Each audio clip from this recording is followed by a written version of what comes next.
घंटे सातों दिन हम रहते हैं खबर पर, क्योंकि हर खबर से करना है आपको खबरदार।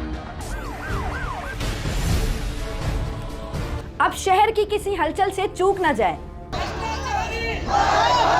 इसलिए तत्पर रहता है खंडवा हलचल।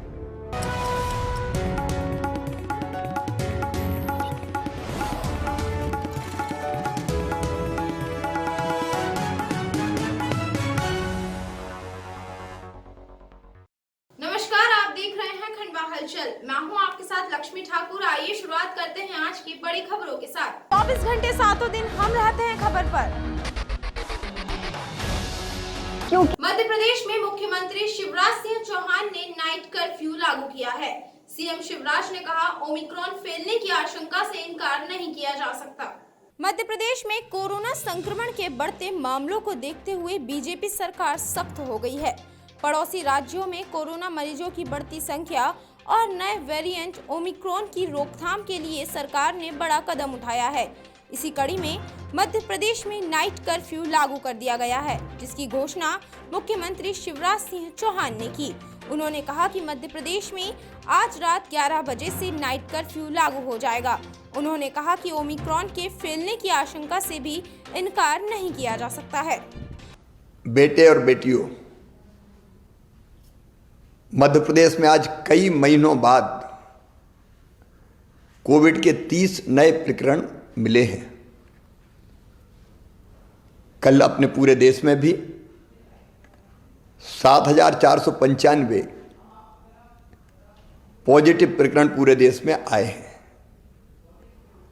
और एक बात जो मन में चिंता पैदा करती है, महाराष्ट्र, गुजरात और दिल्ली तीनों राज्यों में पिछले एक सप्ताह से पॉजिटिव केसों में लगातार वृद्धि हो रही है, लगातार बढ़ोतरी हो रही है। कल महाराष्ट्र में 1201, गुजरात में 91 और दिल्ली में 125 प्रकरण आए हैं। हम सब जानते हैं, इन राज्यों से मध्य प्रदेश में आना जाना लगातार बना रहता है। और पूर्व के अनुभव भी हमें ये बताते हैं कि पिछली बार भी महाराष्ट्र में पॉजिटिव केस बढ़ना शुरू हुए, गुजरात में बढ़े और उसके बाद मध्य प्रदेश में लगातार पहली हो या बाद में दूसरी लहर आई। और दूसरी लहर में जो कष्ट हमने भुगते हैं वो हम कभी भूल नहीं सकते।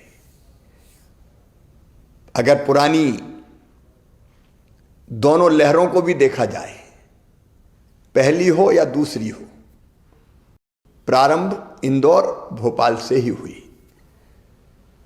और अभी इंदौर तथा भोपाल में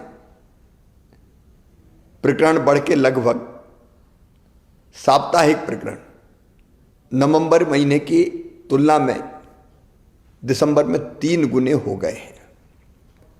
कोरोना ने अपना स्वरूप बदला है और नया स्वरूप ओमिक्रॉन के रूप में देश के 16 राज्यों में आ चुका है। इस संभावना से इनकार नहीं किया जा सकता कि मध्य प्रदेश में भी ओमिक्रॉन वायरस के केस मध्य प्रदेश में जल्दी आ जाएं। यदि हम पूरी दुनिया का भी अध्ययन करें और पूरी दुनिया का अनुभव देखें तो ओमिक्रॉन बहुत तेजी से फैलता है। इंग्लैंड में 1 लाख केस प्रतिदिन आ रहे हैं। अमेरिका में भी लगभग 2.5 लाख केस प्रतिदिन आ रहे हैं। यूरोप में भी ओमिक्रॉन बहुत तेजी से बढ़ रहा है। और उपरोक्त सभी कारणों को देखते हुए मुझे अंतर आत्मा से लगता है कि ये सही समय है जब हम सचेत हो जाएं, कोविड की तीसरी लहर को आने से रोकें, तेजी से संक्रमण ना फैले, इसके लिए हर आवश्यक उपाय करें। और इसलिए मेरे प्रिय बहनों और भाइयों, भारत सरकार ने भी कुछ गाइडलाइन जारी की है। मेरी आपसे प्रार्थना है कि अब देर ना करें, मास्क जरूर लगाएं, सोशल डिस्टेंसिंग बनाएं, अनावश्यक भीड़ में ना जाएं, अनावश्यक जमावड़ा ना हो। और अब तक अगर किसी ने वैक्सीन का डोज नहीं लिया, टीका नहीं लगवाया, तो टीका जरूर लगवाएं। पहला लगा लिया हो तो दूसरे में देर ना करें। अगर समय की अवधि पूरी हो गई हो तो तुरंत दूसरा टीका भी लगवाएं। इसके साथ ही हमने पहले ही तय कर दिया था कि स्कूल में जो हमारे बच्चे हैं वो 50% की संख्या में ही जाएंगे ताकि वहाँ सोशल डिस्टेंसिंग बनी रह सके। हम आज एक फैसला और कर रहे हैं कि रात्रिकालीन कर्फ्यू रात 11 बजे से लेके सुबह 5 बजे तक लगा रहेगा। अगर आवश्यकता पड़ी तो कुछ और उपाय हम जरूर करेंगे। और हाँ, अगर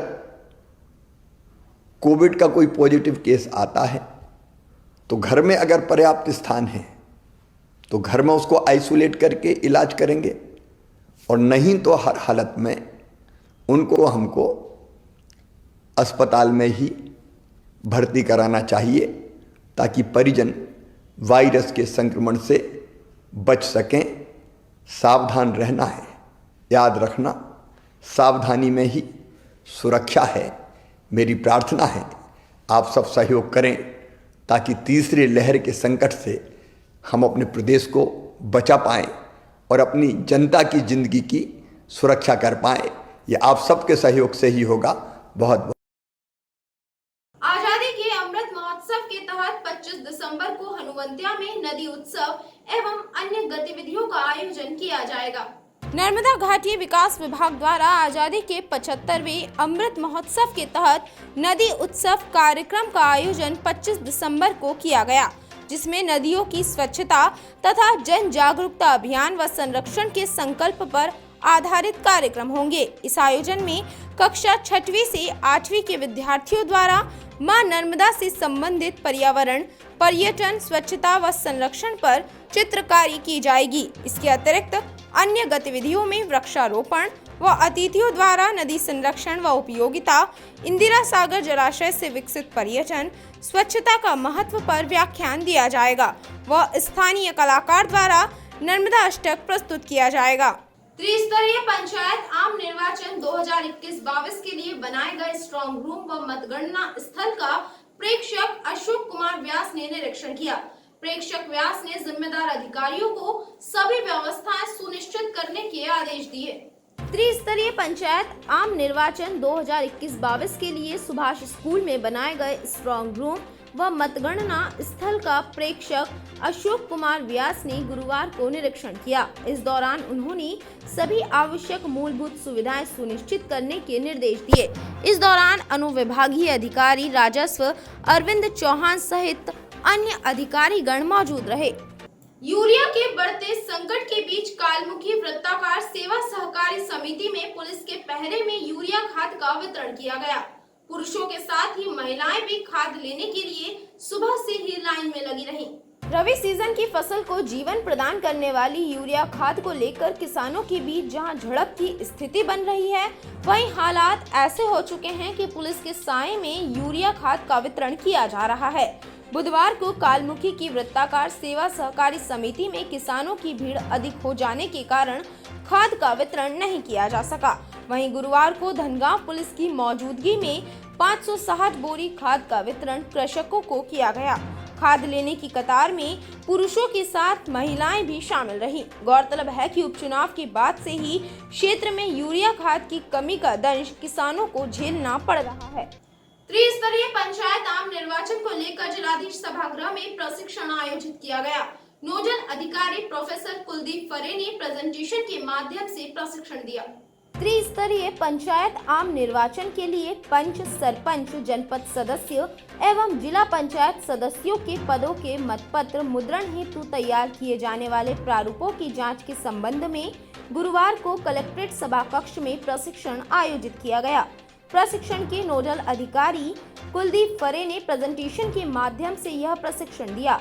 इस दौरान पंच, सरपंच, जनपद सदस्य व जिला पंचायत सदस्यों के नोडल अधिकारी व प्रथम व द्वितीय चरण पंचायत निर्वाचन के सेक्टर अधिकारी मौजूद रहे।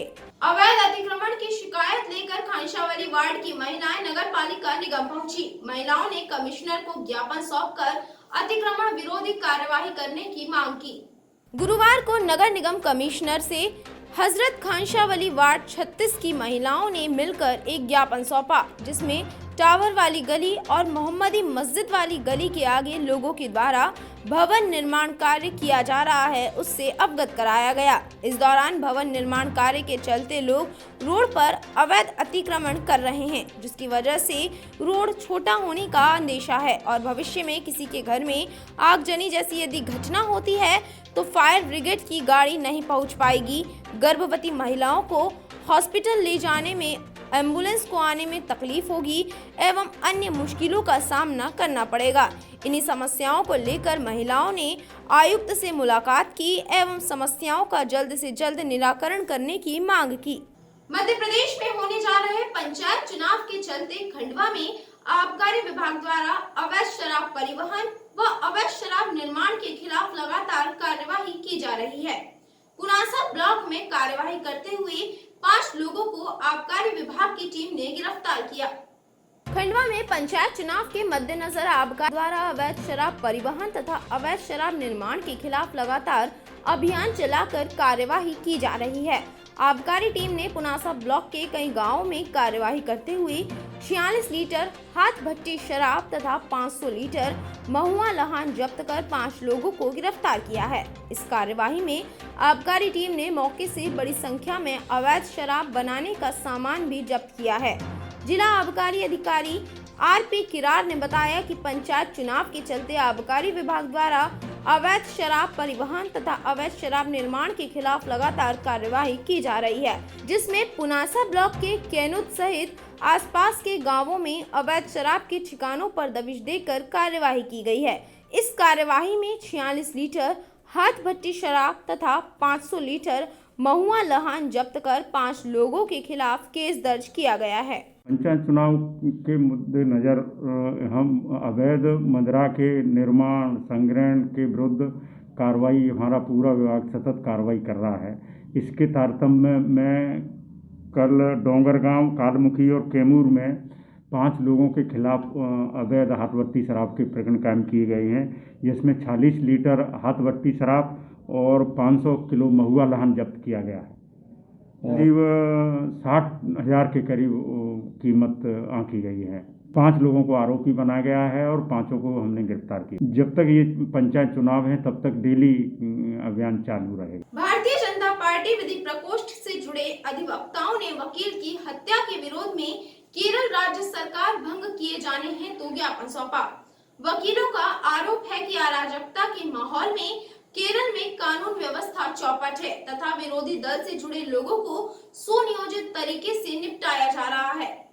भारतीय जनता पार्टी केरल राज्य पिछड़ा मोर्चा के प्रदेश मंत्री एडवोकेट रंजित श्रीनिवासन के घर में घुसकर सत्तारूढ़ दल से जुड़े कार्यकर्ताओं द्वारा की गई उनकी निर्मम हत्या के विरोध में भारतीय जनता पार्टी विधि प्रकोष्ठ से जुड़े अधिवक्ताओं ने महामहिम राष्ट्रपति के नाम का ज्ञापन कलेक्टर अनूप कुमार को सौंपा, जिसमें राष्ट्रपति महोदय से केरल राज्य सरकार को भंग किए जाने की मांग की है। अधिवक्ता देवेंद्र सिंह यादव ने ज्ञापन का वाचन कर बताया कि केरल राज्य में कानून का राज न होकर गुंडा तत्व हावी है। सत्तारूढ़ दल द्वारा अपने लोगों से विरोधी दल, खासकर भारतीय जनता पार्टी के नेता और कार्यकर्ताओं सहित राष्ट्रीय स्वयंसेवक संघ के कार्यकर्ताओं पर आए दिन जानलेवा हमले कराए जाते हैं और इस प्रकार से भाजपा और संघ से जुड़े हुए नेताओं की हत्याओं का सिलसिला लंबे समय से जारी है। अराजकता के माहौल में केरल राज्य में कानून व्यवस्था चौपट है और विरोधी दल से जुड़े लोगों को सुनियोजित तरीके से निपटाया जा रहा है, जिसका हम विरोध करते हैं और मांग करते हैं कि ऐसी केरल राज्य सरकार को अविलंब बर्खास्त किया जाए एवं केरल में राष्ट्रपति शासन लागू किया जाए। आज आप लोग यहाँ पर विधि प्रकोष्ठ भाजपा की ओर से जिलाधीश महोदय से आपने किस उद्देश्य से मुलाकात कर ज्ञापन प्रेषित किया है? देखिए, केरल राज्य के अंदर जो सत्तारूढ़ दल है वो दल अपने विरोधी जो राजनीतिक कार्यकर्ता हैं, नेतागण हैं, उन पर अपने कार्यकर्ताओं के माध्यम से जानलेवा हमला करवा रहे हैं। आप देखेंगे रंजीत श्रीनिवासन जो कि पिछड़ा वर्ग के राष्ट्रीय मंत्री, प्रदेश महामंत्री थे और वकील भी थे और वे भारतीय जनता पार्टी से जुड़े हुए नेता थे, कर्मठ कार्यकर्ता थे। उनके घर में घुसकर उनकी निर्मम हत्या कर दी गई और ये एकमात्र वाकया नहीं है। इस प्रकार से लंबे समय से भारतीय जनता पार्टी के कार्यकर्ताओं पर, नेताओं पर, राष्ट्रीय स्वयंसेवक संघ के कार्यकर्ताओं पर जो जानलेवा हमले किए जा रहे हैं, इनकी हत्याएं की जा रही हैं और बल्कि ये गुंडा तत्वों को राज्य सरकार का जो आश्रय है, उनकी पार्टी के जो कार्यकर्ता हैं उनके द्वारा हमले किए जाते हैं। इस प्रकार का जो माहौल केरल सरकार राज्य में बना हुआ है वो निश्चित तौर पर अराजकता का माहौल है। कानून व्यवस्था का वहाँ पर ना होना और राज्य सरकार का ऐसे तत्वों को अपनी ओर से प्रश्रय देते हुए इस प्रकार का हमला कराना, अपने राजनीतिक विरोधियों को इस प्रकार से निपटाने की जो कार्रवाई राज्य सरकार के बिना दले हो रही है, ये अपने आप में बहुत ही निंदनीय है। हमने राष्ट्रपति महोदय के माध्यम से, कलेक्टर महोदय के माध्यम से राष्ट्रपति महोदय को ज्ञापन प्रेषित करते हुए मांग की है कि ऐसी जो कानून व्यवस्था को अपने गुंडा तत्वों के हाथ में सौंप कर अराजकता का माहौल बनाई हुई सरकार है, उसको भंग किया जाए। इसको लेकर ज्ञापन हमने आज सौंपा है विधि प्रकोष्ठ के अधिवक्ताओं में। आपका नाम बताइए। देवेंद्र सिंह यादव, एडवोकेट। धन्यवाद। त्रिस्तरीय पंचायत चुनाव में खंडवा ब्लॉक के सिरपुर ग्राम पंचायत में सरपंच पद पर गीता चौधरी निर्विरोध चुनी गई हैं। ग्राम पंचायत सिरपुर से गीता चौधरी के अलावा किसी अन्य व्यक्ति ने नामांकन नहीं भरा था। अधिकांश जगह मुकाबले में 2 से ज्यादा उम्मीदवार मैदान में रहेंगे। पंदाना रोड पर स्थित ग्राम पंचायत सिरपुर पंचायत के दूसरे चरण में आदिवासी वर्ग के लिए आरक्षित सिरपुर ग्राम पंचायत में दूसरा गांव बावड़िया काजी भी शामिल है। इस पंचायत से गीता पति सतीश चौधरी ने भी नामांकन दाखिल किया था। उनके सामने एक भी उम्मीदवार मैदान में नहीं होने से वे निर्विरोध सरपंच बन गई है। गीता का सरपंच बनने का रास्ता साफ होने पर गीता ने कहा कि पूरे गांव ने उन्हें गांव की सेवा करने का मौका दिया है। गांव में सड़क, पानी सहित अन्य समस्याओं का समाधान लोगों के साथ रहकर किया जा सकेगा। गांव के जो भी काम है, जो भी समस्या है, तो सब मिलके गाँव में करेंगे। क्या क्या समस्या है गाँव में? ये रोड, बिजली, पानी की समस्या है जो हम पूरा करेंगे। नीरू रोड जीती। का नाम बताइए। गीता। इनरव्हील स्पार्कल्स क्लब द्वारा कार्यक्रम का आयोजन कर स्वच्छता का संदेश दिया गया। वहीं क्लब के सदस्यों के द्वारा स्वच्छता रखने की शपथ भी ली गई। इनरव्हील स्पार्कल्स क्लब द्वारा एक कार्यक्रम आयोजित किया गया। कार्यक्रम के माध्यम से स्पार्कल्स क्लब की सदस्यों ने स्वच्छता का संदेश देते हुए हरा, नीला, काला व पीले रंग के डस्टबिन का उपयोग करने की शपथ ली। इस दौरान इनरव्हील क्लब की अध्यक्ष पिंकी राठौर, सचिव हर्षा ठाकुर सहित अन्य सदस्यगण उपस्थित रहे। इस दौरान स्पार्कल्स इनरव्हील क्लब द्वारा आयोजित विभिन्न प्रतियोगिताओं के विजेताओं को पुरस्कृत भी किया गया एवं महिला सदस्यों को अपने स्वास्थ्य का ध्यान रखने के लिए जागरूक किया गया। अहमदपुर खेगांव से रामेश्वर पुलिया तक शेष बची गेज कन्वर्जन के कार्य में गति आई है। जनमंच सदस्यों ने निर्माणाधीन कार्य का अवलोकन किया। खंडवा वासियों के लिए एक सुखद खबर है। अहमदपुर खेगांव से रामेश्वर पुलिया तक शेष बचे गेज कन्वर्जन कार्य 5.5 किलोमीटर में गति आ गई है। मार्च 2022 तक इस मार्ग का काम पूर्ण होने की जानकारी मिल सकेगी। जनमंच साथियों ने गेज कन्वर्जन कार्य में आई तेज गति का जायजा लेने हेतु अहमदपुर खेगांव के समीप खंडवा बाईपास केबिन स्टेशन, जहां से खंडवा लाइन डाली जा रही है, वहां के कार्यों का अवलोकन किया। इस दौरान जनमंच साथी चंद्रकांत सांड, मनोज सोनी सहित अन्य सदस्यगण उपस्थित रहे। खंडवा डायोसिस सोशल सर्विस सबल परियोजना द्वारा खाद्य महोत्सव व प्रदर्शनी का आयोजन किया गया। प्रदर्शनी के माध्यम से शहरवासियों को आदिवासी संस्कृति से अवगत करवाया गया। खंडवा डायोसिस सोशल सर्विस सबल परियोजना द्वारा खाद्य महोत्सव व प्रदर्शनी वत्सला बिहार में आयोजित की गई, जिसमें आदिवासी लोकगीत, लोक नृत्य और प्रदर्शनी का आयोजन किया गया। इस प्रदर्शनी में आदिवासी लोगों के द्वारा उपयोग में लाई जाने वाली खाद्य सामग्री को प्रदर्शित किया गया, जिसमें पारंपरिक अनाज का मानवीय जीवन में क्या स्थान है यह भी बताया गया। इस प्रदर्शनी में कोदो, कुटकी, सावा, बाजरे, ज्वार जैसे पारंपरिक आदिवासी अनाज रखे गए। वहीं आंवले से बने हुए विभिन्न खाद्य पदार्थ व जैविक खेती के बारे में भी बताया गया। कार्यक्रम की शुरुआत जिला खाद्य आपूर्ति अधिकारी एवं फादर रॉबिन जॉर्ज ने की। सर, मेरा नाम है फादर जैन एलेक्स। मैं KDSS का निर्देशक हूँ और हमारा संस्था के द्वारा हमारे संस्था जो पिछले 27 साल ईस्ट और वेस्ट निमाड़ में काम करते हैं और पिछले 5 साल हमने एक परियोजना का रूप दिया था और कालवा के 30 गांव में हम लोग काम कर रहे थे और विशेषकर हमारे पोरखू भाई बहनों को उनको खाद्य और पोषण की सुनिश्चित करने के लिए हम लोग ये जो प्रयास कर रहे हैं और उस हमारा मानना है और हमारे जो डिपार्टमेंट और हमारे जो कार्य को देखते हुए काफ़ी सफलता हमने इसमें पा लिया और 36.8% कुपोषण का कमी हुआ है हमारे 30 गाँव में और कई गाँव कुपोषण मुक्त गाँव के रूप में घोषित किया गया है। तो उसका एक कोशिश ये हमने एक अलग तरीके से इस परियोजना में हमने काम किया। हमने लोगों की जो खेती है उनको सुधार के लिए हमने कोशिश किया है और फिर उनको जो उनके घर में अवेलेबल जो चीज़ है घरेलू चीज़ों से खाद्य पदार्थ कैसे बनाता है उसके लिए भी हमने उसको ट्रेनिंग दिया और उसको सिखाया और फिर कुछ कई जो अनाज है छोटे अनाज इनके एरिया से लुप्त हो गए थे। उसका कारण यही है कि उसका डिमांड कम हो गए थे और उसका थ्रेशिंग का प्रक्रिया बहुत कठिन था और फिर उसका PDS में नहीं लिया गया था। तो ये सब कारण फिर लोग ये अनाजों को छोड़ दिया गया। तो हमारा कोशिश है हम फिर से उसमें उस पारंपरिक खेतों को उसमें वापस लाने का एक प्रयास किया है। उसके फलस्वरूप ये जो रिजल्ट हमें अभी मिला है कि उन्होंने अभी ये जो कोदो, कुटकी, सावो ये सब का उपयोग करना शुरू किया और फिर घर में अवेलेबल चीज़ों से सत्तू पाउडर बनाना शुरू किया और जो आंवला नोनिक बना रहे हैं और महुआ जो एक समय तक कि लोग उसको केवल दारू बनाने के लिए उपयोग ऐसा ही एक विचार था, लेकिन हमने सिखाया उनको इनमें से लड्डू बना सकते हैं, इसमें से जो पराठा बना सकते हैं या फिर पूड़ी बना सकते हैं। तो कई चीज़ और पालक की सब्जी से और लोग जो कई खाद्यान्न पदार्थ बना रहे हैं। तो ये सबसे कारण काफ़ी हद तक ये जो कुपोषण का हमने एड्रेस किया है और उसका ये जो प्रदर्शनी के माध्यम से हम शहर के लोगों को ये बताना चाहते हैं कि एक स्थायी मॉडल है, एक सस्टेनेबल मॉडल है। इसको अगर अपन और भी अन्य गाँव में अपनाता है तो जरूर सफलता मिलेगा। तो इसका एक प्रयास है।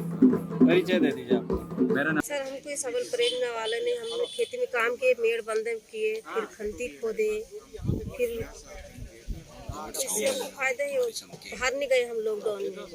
दाल, चावल, तेल सब कुछ हमको मिला।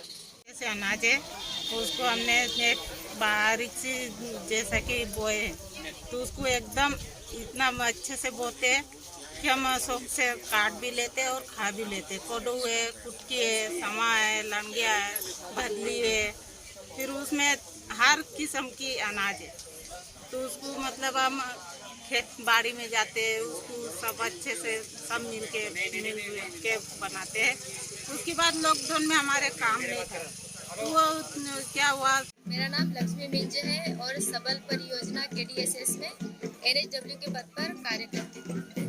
हम लोग जब काम वहाँ पर चालू करे थे तब लोग जो उनका परंपरागत अनाज जो था, छोटे अनाज जैसे कोदो, कुटकी, रागी, राला, ये सब पहले खाते थे। उस समय कुपोषण भी नहीं था और धीरे धीरे क्या है वो लोग गरीब खाना है बोल के वो लोग छोड़ते गए ये सब और इससे ही कुपोषण गांव में बच्चे ज़्यादा हो गए और हमने डबल से फिर छोटे अनाज को लाए, लोगों को बताए उसके क्या क्या फ़ायदे हैं।